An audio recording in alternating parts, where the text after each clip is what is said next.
I've gone through countless domestic helpers, all with one purpose: to make my seemingly perfect husband cheat. Finally, when Han Qingju appeared, I thought I'd found my chance. The moment I saw her at the housekeeping agency, I knew she was the one I was looking for. She was under 30, slender and well-proportioned, with an oval face, fair skin, and delicate features. Her large, dark eyes radiated shyness and timidity, exuding an air of vulnerability. She even bore a striking resemblance to someone I'd seen in an old photo. I skimmed through her profile for appearance's sake. Han Qingju, 26 years old, associate degree holder, 3 years of experience in domestic work. I signed the contract with the agency on the spot. Starting the next day, Han Qingju would come to my house twice a week. Honestly, I didn't care about her name, her skills, or how professional she was at housekeeping. What I cared about was her appearance, or rather, the aura she exuded. Shy and timid women often ignite a specific kind of man's desire, a primal need to conquer. But based on my understanding of people, such appearances are just that, appearances. Women like her use their hesitation and fear as packaging, while inside, they often harbor restless ambition. To me, Han Qingju's looks alone were proof that she wasn't content with her lot in life. No one with a face like that could be resigned to a mundane existence as a domestic helper. But that's exactly why I chose her. If she didn't have a touch of ambition, she wouldn't be worth the effort I was putting into setting this trap. The next day, Han Qingju came to my house, as scheduled. I was ready and waiting. At 3 p.m., she arrived right on time. She had that particular thoughtfulness, unique to domestic workers. Her gaze naturally wandered over the furnishings without lingering too long or betraying any judgment. But I caught a glimmer in her eyes, a light betraying her vanity. It was clear that she was impressed by the house. She must have visited countless homes before, comparing them in her mind. Surely, she could immediately sense the affluence here and deduce my husband's high-ranking position in his company. Her perceptiveness and vanity reassured me I hadn't chosen the wrong person. I allowed myself a small, satisfied smile. The domestic tasks included cleaning and preparing dinner. Her cooking skills were irrelevant to me. What mattered was her meeting my husband. That evening was one of the rare occasions my husband, Gu Liangdong, would be dining at home. As the model husband everyone believed him to be, he made sure to share 2 meals a week with his beloved wife. At 5 p.m., I brought out the dinner ingredients, briefly explaining my husband's preferences. Then, I left the kitchen to her and retreated to my tea room. I brewed a pot of tea, sipping it as I listened to the sounds from the kitchen. All the while, I kept checking the clock. To be honest, I was nervous.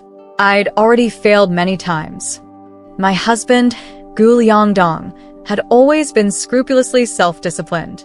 Over the years, he hadn't even touched me, let alone gotten involved in any scandals at work or among friends. Catching him in an indiscretion was proving nearly impossible. With no other options, I decided to create the opportunity myself. Before finding Han Qingju, I had hired 5 or 6 other young, attractive helpers. All of them were lively and outgoing, and every one of them had tried, in their own ways, to flirt with him. But my husband never even gave them a second glance. I was baffled until I stumbled upon an old photo of his desk mate from junior high school. That was when I realized I'd been trying to tempt him with the wrong type all along. At 6:30 p.m., I walked out of the tea room. Han Qingju was setting the dining table. I noticed that she had restyled her hair and applied light makeup, including a subtle lip tint that enhanced her natural look without appearing too bold. Compared to the previous helpers, her charm was understated, but far more alluring. This confirmed my theory once again. Her seemingly timid and naive demeanor was merely a facade. She was, in fact, more sophisticated and attuned to what men wanted. As usual, my husband arrived home promptly at 7 p.m. He entered the house, removed his coat, changed his shoes, washed his hands, and sat at the dining table. His expression was indifferent as always, neither pleased nor annoyed. This was his signature look at home, emotionless. And I, as usual, played the role of the dutiful wife. From the moment he stepped inside, I greeted him with a forced smile and polite small talk. "You're back. Must have been a long day. I made your favorite steamed base." Like a housewife in a TV drama, I adhered strictly to the unwritten rules of my job. Treat my husband as if he were my boss.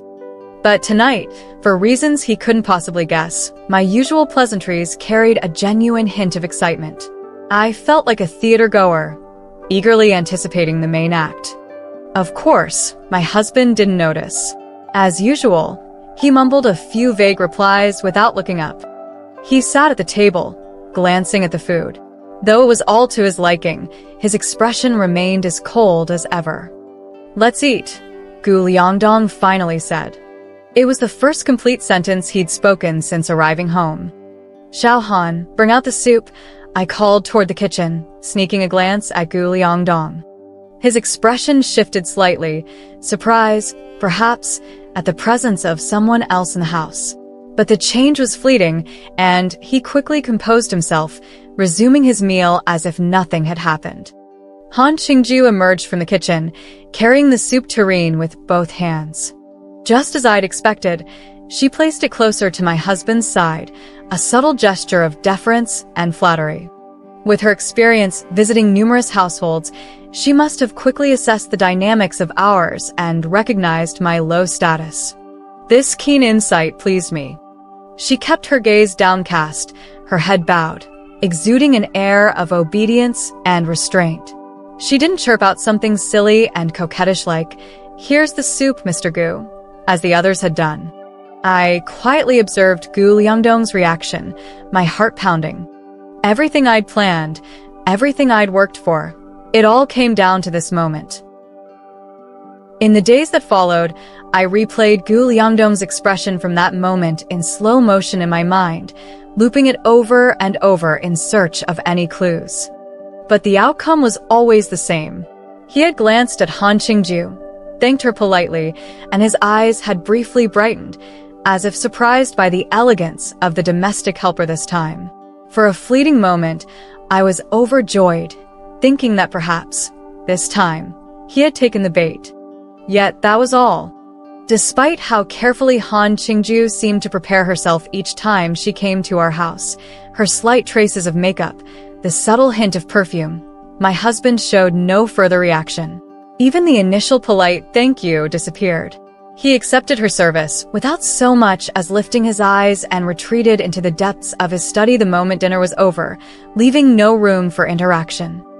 I couldn't help feeling disappointed. Was it because my presence made them uncomfortable?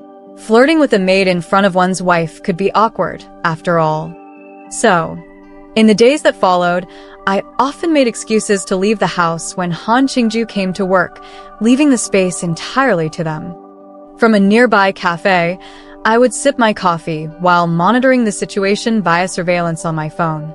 Without my presence, Han Qingju seemed more at ease.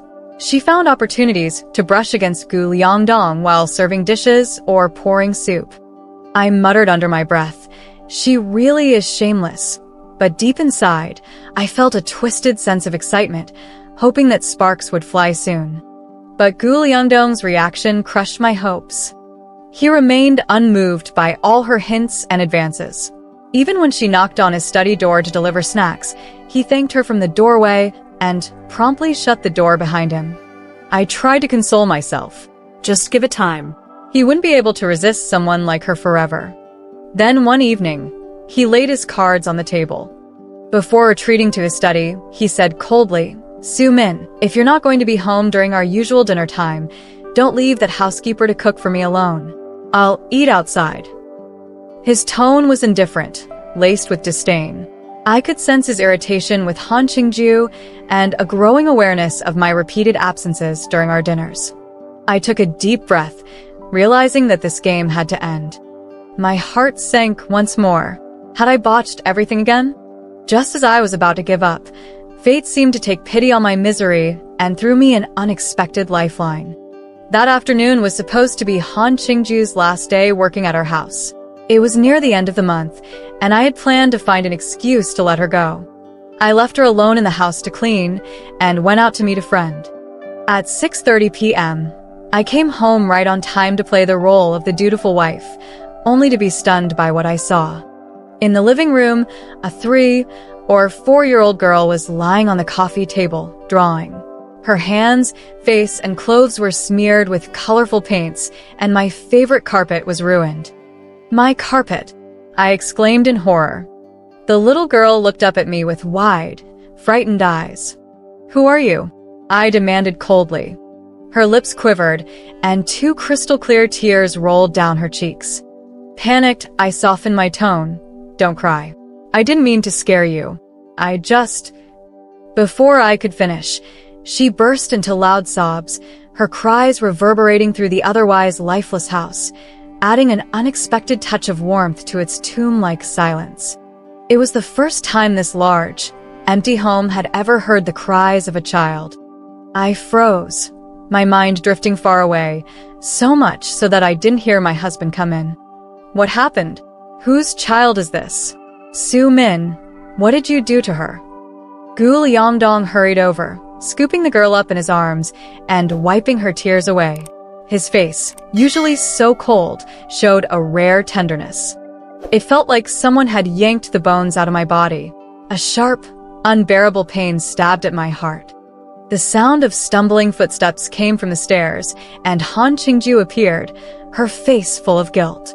She quickly took the child back, apologizing profusely. She explained that the nanny she had hired for the day had an emergency, and with no other options, she had to bring the child along. Gu Liangdong's frosty demeanor unexpectedly thawed. He smiled kindly and reassured her it was fine, even agreeing that it wasn't safe to leave a child unattended. He playfully tapped the girl's nose and made a funny face, eliciting a giggle from the tear-streaked little one. I stood frozen, caught off guard by this new development. That evening's usual dinner for 2 turned into a table of 4.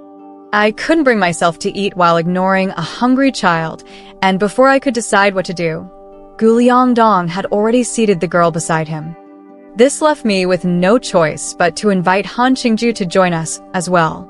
Among all the housekeepers we'd hired, she was the only one my husband had ever allowed to dine with us, and it had all been orchestrated by this tiny 4-year-old named Tian Tian. The scene felt surreal, but amidst the strangeness, something new began to bloom. I chewed on the thought for a while, a faint hope stirring within me.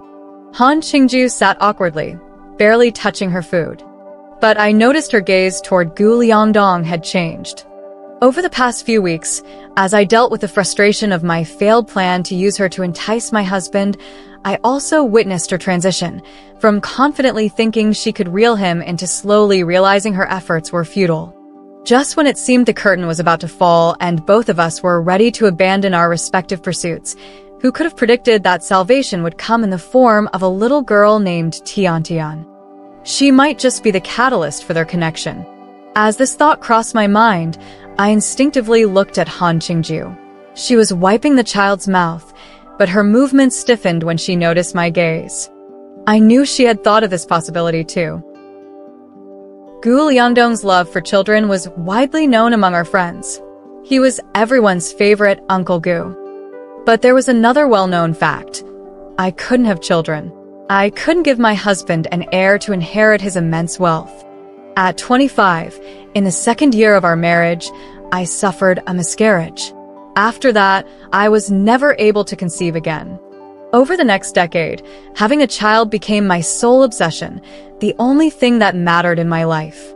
I spent my days shuttling between hospitals and home. I endured hundreds of injections and underwent 6 rounds of IVF, all of which ended in failure. On this arduous 10-year journey to motherhood, I bore physical pain and the torment of chronic anxiety and insomnia. My only solace was my husband's understanding. He never pressured me, only saying we should let things take their course.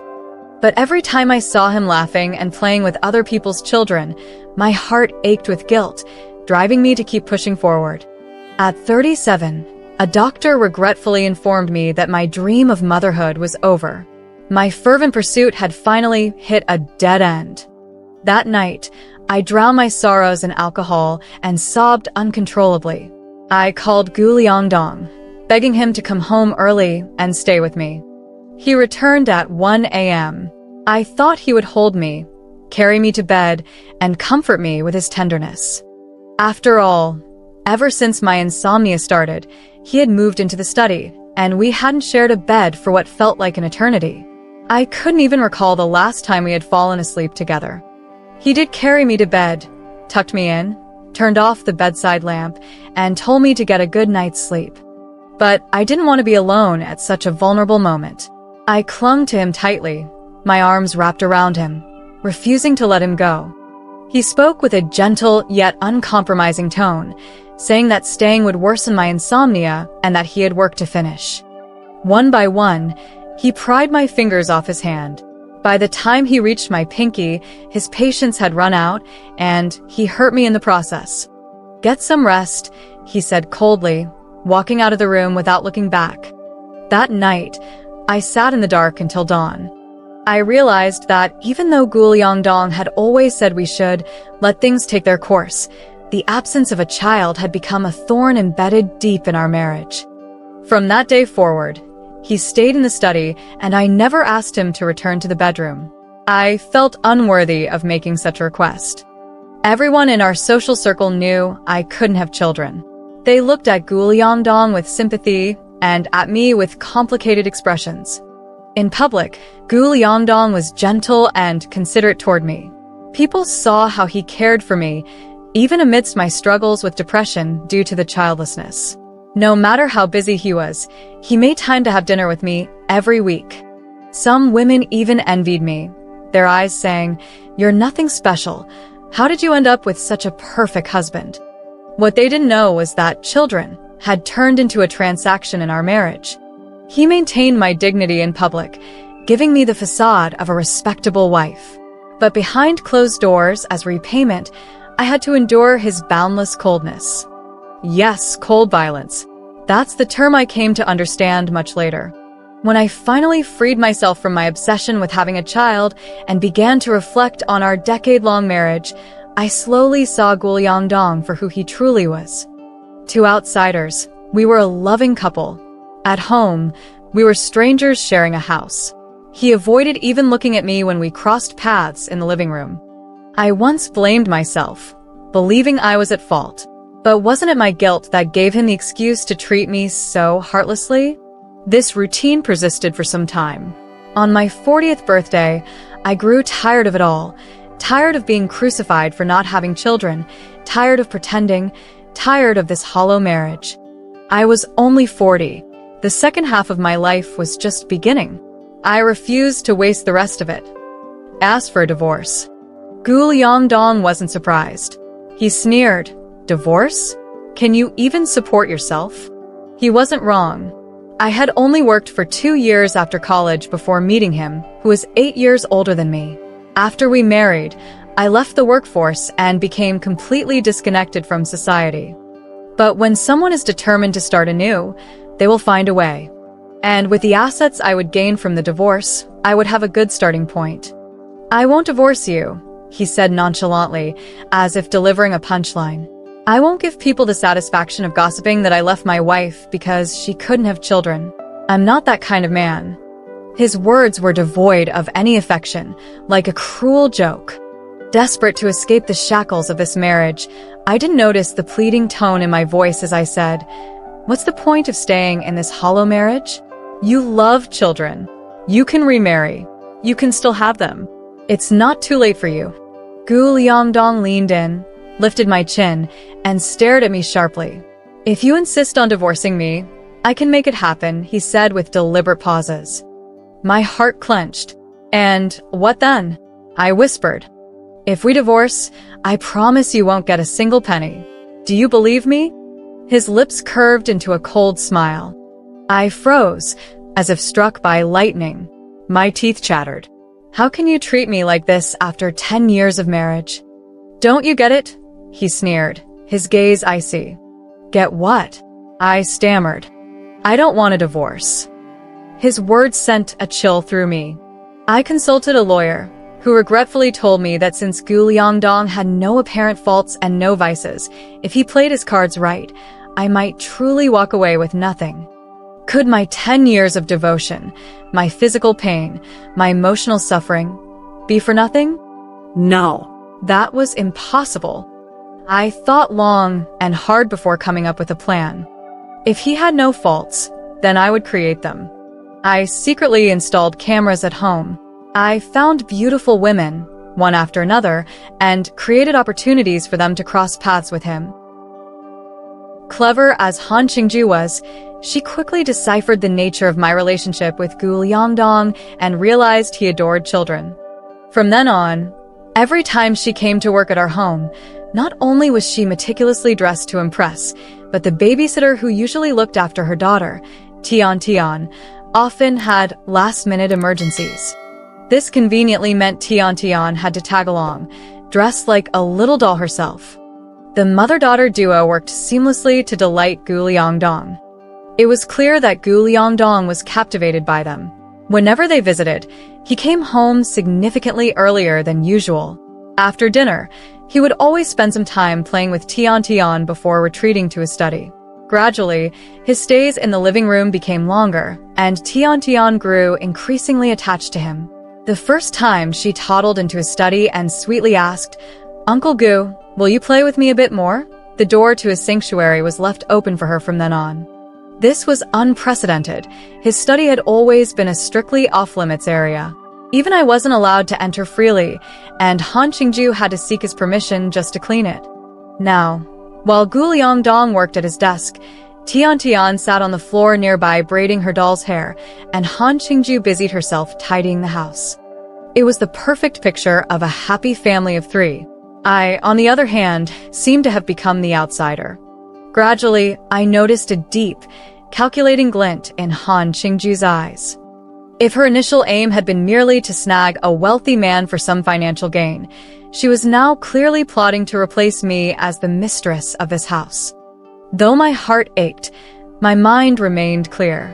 I realized that this family harmony between them would only help solidify their connection, making their affair undeniable, a key advantage for me in the divorce proceedings. Thus, whenever Han Qingju came to our home, I made it a habit to leave, granting them the space they needed. Through the surveillance cameras, I watched their interactions unfold. In the study, Gu Liangdong sat at his grand desk, holding Tian in his lap as they built with toy blocks. His face brimmed with affection and contentment. I was stunned. For someone known as a workaholic, Gu Liangdong now skipped overtime and disregarded his responsibilities just to spend time with Tian. How much must he adore her? The realization cut deep. It brought painful memories of the child I never had the chance to bring into this world.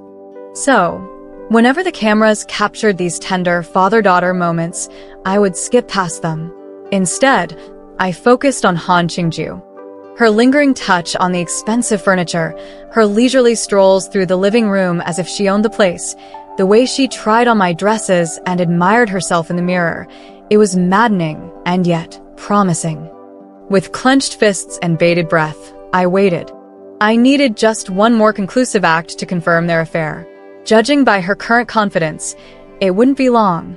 And soon enough, Gu Liangdong's behavior gave me hope.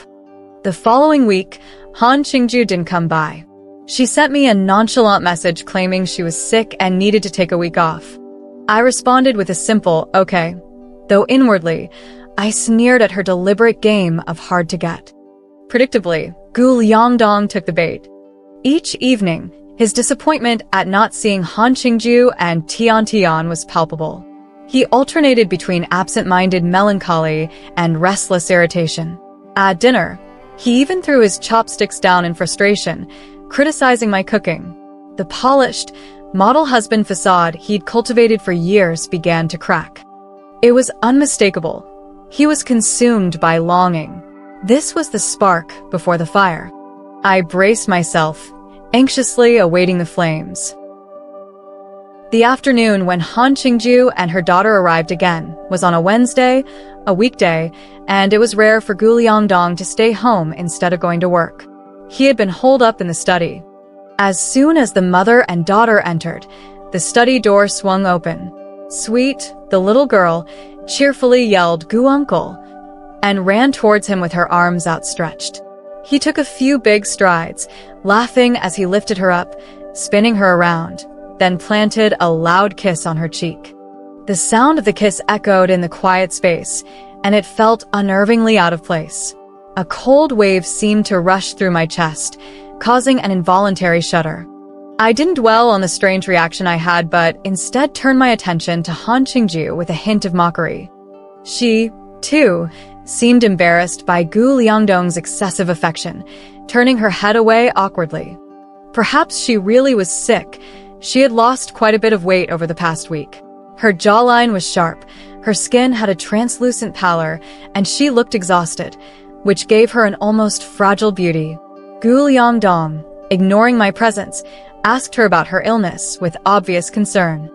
"It's just a cold and fever, a minor thing." "Thank you for your concern, Mr. Gu," Han Qingju said softly, her pale face flushing with a faint pink when she noticed me observing her, making her appear even more delicate. This drew several lingering glances from Gu Liangdong. Those two, I cursed silently in my mind. I checked all the surveillance cameras again, rubbing my hands in anticipation, waiting for that moment of infidelity to arrive. But once again, reality disappointed me. In the surveillance footage, Sweet spent most of the time in the study with Gu Liangdong. Those father-daughter moments didn't interest me at all. I continued to focus on Han Qingju, hoping for some progress on my end. However, after being sick for a week, Han Qingju had changed drastically. She seemed drained of energy, her posture slumped, and her expression lifeless. After finishing household chores, she would sit in the balcony, lost in thought, her face heavy with worry. Previously, she would knock on the study door several times under the pretense of bringing tea or checking on her daughter. Now, she had completely lost interest in that. Soon, the once lively and charming Han Qingju had faded. She rapidly shriveled and withered like a dried-up sprout. Her miserable appearance made my stomach churn. How could she possibly still be trying to seduce Gu Liangdong? I couldn't sit still any longer. What was going on? Why was she letting herself go like this? Had she given up? But why? With Sweet by her side, capturing Gu Liangdong should be a sure thing. Could it be that she discovered the surveillance cameras I secretly installed? I tested her several times, but Han Qingju showed no signs of realizing the surveillance. Though I felt a slight relief, I also began to worry. I had worked so hard to set up this trap. I couldn't just sit idly by and let the opportunity slip away. After much thought, I slowly came up with an idea, but I hesitated due to Sweet's presence. Fortunately, fate was on my side once again. A few days later, Han Qingju came to work alone. "Where's Sweet? Didn't she come with you?" I casually asked. "She went to her grandmother's house," Han Qingju replied, but her eyes didn't look at me. Instead, they were locked on Gu Liangdong, her gaze intense and unblinking. She had never looked at him like that before. She always acted demure and shy when she was around him. Her gaze gave me an immediate feeling. There was something between them. Realizing this, I eagerly turned my attention to Gu Liangdong. "Such a pity," Gu Liangdong said with regret, avoiding Han Qingju's intense stare. "I promised to buy a Barbie doll for Sweet. I was planning to give it to her today." "Thank you for your trouble, Mr. Gu," Han Qingju said coldly, her expression indifferent and unappreciative. I sneered inwardly. These two were having a quarrel. Let me give them a helping hand. I secretly added an aphrodisiac to the tea that Gu Liangdong often drank, then left the house under the pretext of running an errand. I sat in a coffee shop, waiting patiently for the show to begin. It wasn't long before Han Qingju appeared on the video. She walked out of the kitchen, holding the teapot that I had tampered with, crossed the living room, and slowly made her way toward the study, stopping at the door. She looked down at the teapot, seemingly gathering her emotions. My heart began to race. Suddenly, Han Qingju looked up, her eyes locking onto the direction of the surveillance camera. Her gaze was fiery, burning with intensity. That fiery gaze struck me like a sharp arrow. My body jerked back involuntarily, as if I had been burned. Cold sweat broke out all over me. It was as though she could see my panic. Han Qingju smiled mischievously, her eyes curving with amusement. The flames in her gaze faded, replaced with a childlike playfulness. That smile would haunt my dreams countless times afterward. In the video, Han Qingju turned her gaze away and refocused on the study door, as if preparing herself for something. She brushed a lock of hair from her forehead, exhaled softly, and then reached out to knock on the door.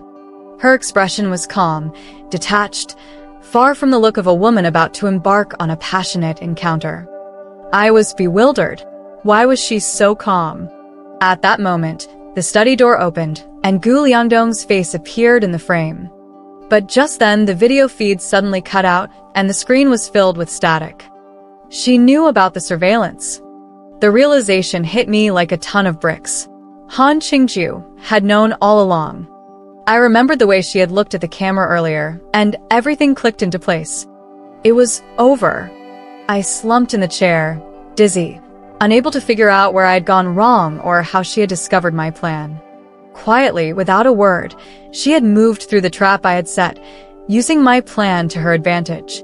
In the final moment, she had turned the tables and taken control. The thought of what would happen after Gu Liangdong drank the tea made me want to scream. And I had no evidence. My frustration boiled over, and I nearly choked on my own rage. I sat there in a daze for what felt like hours until my phone rang. The caller was an unfamiliar number. Hello, is this Ms. Sumin? Yes, who is this? This is the police. We've just received a report. Your housemaid came to the station and confessed. She says she killed your husband. The events that followed seemed like a dream. Han Qingju was taken into custody, and the police came multiple times to collect evidence. Gu Liangdong seized the opportunity when Han Qingju brought tea to his study, harassing her. The two struggled violently, and in the chaos, Han Qingju accidentally killed Gu Liangdong. The situation was simple and clear, and the police gradually stopped coming. My life soon returned to normal. But my life had taken a sudden turn, and I found it hard to believe what had just happened. Han Qingju and Tian, the mother-daughter duo whom I had once suspected of plotting to take my place, had disappeared from my life. Gu Liangdong, the evil man I had dreamed of escaping from, had vanished from my life. Suddenly, I went from being a barren, pitiful middle-aged wife who had to rely on my husband's charity to survive, to a wealthy widow with millions. On the other hand, in the social circle that Gu Liangdong and I once shared, I went from being the envy of others with my perfect husband to becoming a subject of ridicule. I told you, Sumin can't have kids and always looks so miserable. She couldn't possibly keep her husband. There's no way he wouldn't cheat on her. Look, something's gone wrong now. It happened right in her own home, and he was fooling around with the maid. How desperate is that? Cough, cough, cough. Rumors like these spread everywhere. I was pitted, mocked, and even when I stayed home without going out, it was seen as a sign of depression. One night, when I was out on the balcony in my bathrobe, drinking and enjoying the breeze, a neighbor even thought I was planning to jump off the building and called the police. The police arrived, offered comfort, and I cooperated fully, promising I would pull myself together and not do anything foolish. I even personally saw them out the door when they left, thanking them. But no one knew that the reason I was out drinking and enjoying the night air was because I was so happy I couldn't sleep. I simply didn't want to waste any time on sleep. In this big house that now belonged only to me, I paced in circles, touching every inch of the space, unable to contain my excitement. Once, I hated the emptiness and coldness of this house, and the oppressive presence of Gu Liangdong that seemed to haunt every corner. I had dreamt of escaping, of fleeing at any cost. But now, I had fallen in love with the vastness of the house, with the freedom it represented. If we divorce, I'm confident you won't get a penny. Do you believe that? Gu Liangdong's threat echoed in my ears once again. I raised my glass and pointed at his photo. Come to think of it, I should thank you. After all these years of working hard, you've helped me build up a nice fortune. Don't worry, even though you're gone, I won't forget to burn some paper for you over there. Ha ha ha. I laughed wildly, collapsing onto the couch. Fearing the neighbors would think I was having a breakdown, I quickly covered my mouth to suppress the laughter. But in these moments of extreme joy, an inexplicable unease would suddenly wash over me. Han Qingju's smile appeared in my mind. Whether she was after a quick sum of money or wanted to replace me as Mrs. Gu, her intentions were crystal clear. But why, at the last moment, did she resist Gu Liangdong and end up killing him? When the police questioned me, they never mentioned the hidden cameras I had installed at home or the drug I had put in Gu Liangdong's tea. Clearly, Han Qingju didn't bring it up. Why did she choose to conceal this from me? Moreover, the police found no traces of the cameras or the drugs at the scene, which must mean that Han Qingju had destroyed the evidence before she turned herself in. She must have intended to hold this over my head. What exactly was she trying to achieve? Every time I thought of these things, I couldn't sit still. It felt as if everything I had was stolen, and I could sense the cold, threatening shadow of the sword of Damocles hanging over me. This day soon arrived. One afternoon, I received a phone call from the post office informing me that I had a letter. I froze for a moment. It had been years since I had received any postal mail, but when I held the thin envelope in my hands, a sense of unease immediately crept in. I opened the letter. Su Min, hello. I am Han Qingju. You must be very confused about everything that has happened, so let me start from the beginning.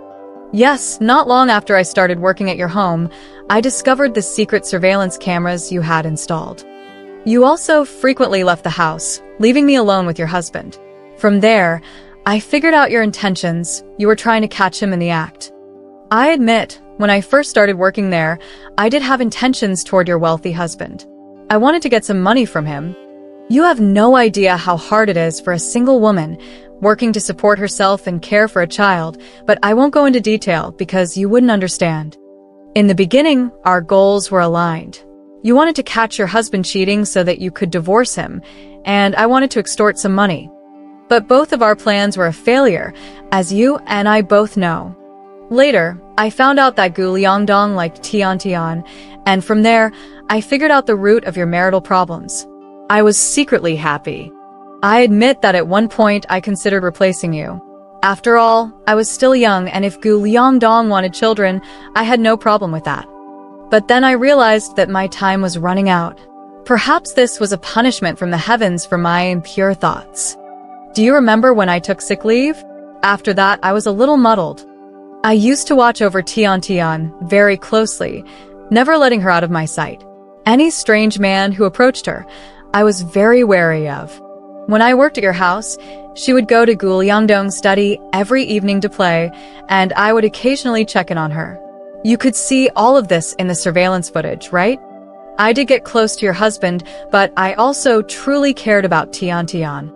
But I fell ill, and I became anxious. There were many things I had to take care of, and I couldn't watch Tian all the time. During that period, Gu Liangdong acted like a perfectly normal person, and I thought she would be fine playing in his study. But one evening, I found Tian. I questioned her for the entire night, and she timidly admitted that it was a secret between her and Gu Uncle, that they had made a pact. I cried the entire night. You can't imagine the helplessness and heartbreak of a mother. She's so young and doesn't understand, thinking that Gu Uncle, the person she liked, was just playing games with her. By the time I reached this point, my heart was violently racing, my stomach churning. I stumbled into the bathroom and threw up violently for an entire hour. My stomach acid came back up into my nose, choking me as tears streamed down my face. I curled up against the wall like a deflated flour sack, my hands wrapped around my shoulders, my body trembling uncontrollably. In my mind, it felt like a volcano erupting. The fragments of my past life burned and exploded in front of me. All the positive images I had built around Gu Liangdong, the model husband, the Gu uncle that the children adored, were now being reinterpreted from an entirely different perspective. With this new interpretation, many of the doubts and confusion I had suppressed for years were slowly being released. It was like stepping out of a thick fog, and everything that had been clouded became clear. He had treasured a photo from his first desk made in junior high, such a small girl. We had been separated for years, but in the company and among friends, he was scandal-free. He treated every young woman who came onto him with cold indifference. He had carefully cultivated the image of the devoted husband who had stayed with his infertile wife, never divorced, just so he could create a stable background for himself to get close to children and become their beloved Gu uncle. The real Gu Liangdong was now standing before me. I took a deep breath, gathered my courage, and continued reading. Do you know, I used to hate you so much? Because of what Gu Liangdong did to Tian in the study. You could have seen it all in the surveillance footage. But you said nothing. I even suspected you were covering for your husband's monstrous behavior. The study surveillance? I remember how every time I saw Gu Liangdong hold Tian in his arms, acting out a scene of father-daughter love, I would quickly skip over it, feeling like I was burned. Now, looking back, everything seems so wrong. My stomach contracted violently, and I threw up again, painfully retching into the toilet. Su Min, whether you know about this or not, I don't have time to investigate. I only have time for one thing. So, I killed Gu Liangdong. I wanted that devil to disappear from this world. And, as you must understand, with Gu Liangdong dead, you are free. You'll inherit his wealth and become a bona fide rich woman. Speaking of which, I've done you a great favor. So, whether you like it or not, you must pay the price. The sword of Damocles that had been hanging over my head finally dropped. It turned out that Han Qingju had been waiting for me, waiting to blackmail me. Now that the judgment hasn't been made, I have evidence of the surveillance cameras you installed at home and the drugs you administered, as well as evidence of Gu Liangdong's assault on Tian. I can expose everything at any time. If the truth comes out, can you imagine the consequences? I think your life will never be peaceful again. Indeed, just the thought of my hard-won peace being shattered filled me with dread. I couldn't bear to read any further, skipping a few lines, anxiously scanning to see what demand Han Qingju would make. A string of numbers, an account number. Transfer 2 million to this account, and you'll have peace for the rest of your life. This is the compensation that your husband and you owe Tian. You have 1 week to consider. 2 million. So that was it. I tilted my head back and laughed, laughing for a long time.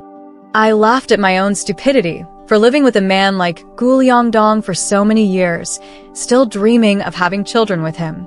I laughed at my own arrogance, thinking I had laid the perfect trap, only to become someone else's prey. I laughed at my ignorance.